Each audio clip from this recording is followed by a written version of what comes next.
inside walls of granite with the New Hampshire flag flying overhead. The State Archives is a time capsule.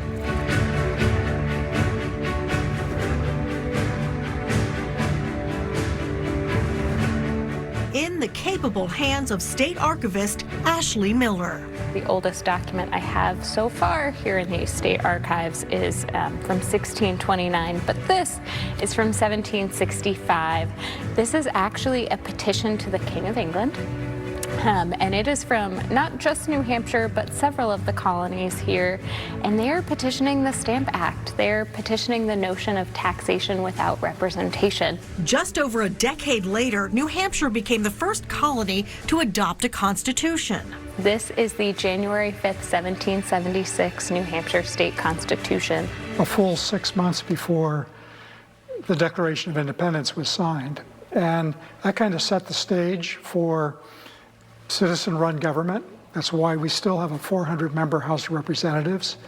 It's why we have a 5-member Executive Council that is a check on the governor.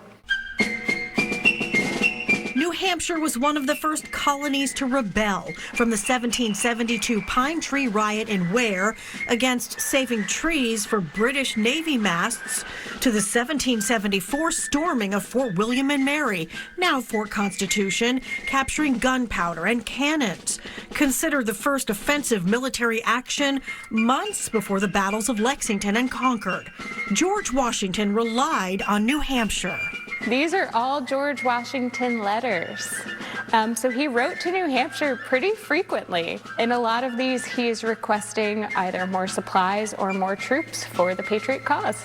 Then the Declaration of Independence was drafted. One of my favorites. So this is an 1823 William Stone Declaration of Independence. Engraver William Stone spent 3 years creating a replica of the deteriorating Declaration of Independence. A few dozen still exist. New Hampshire has 2, including this one in the State Archives. And we have our New Hampshire signers on here. We do. We have 3 signers. Matthew Thornton, who's one of 8 immigrants to have signed the Declaration of Independence. We have William Whipple and we have Josiah Bartlett. In fact, he was the 2nd signer of the Declaration of Independence right after John Hancock. He may have been wearing this, one of his waistcoats.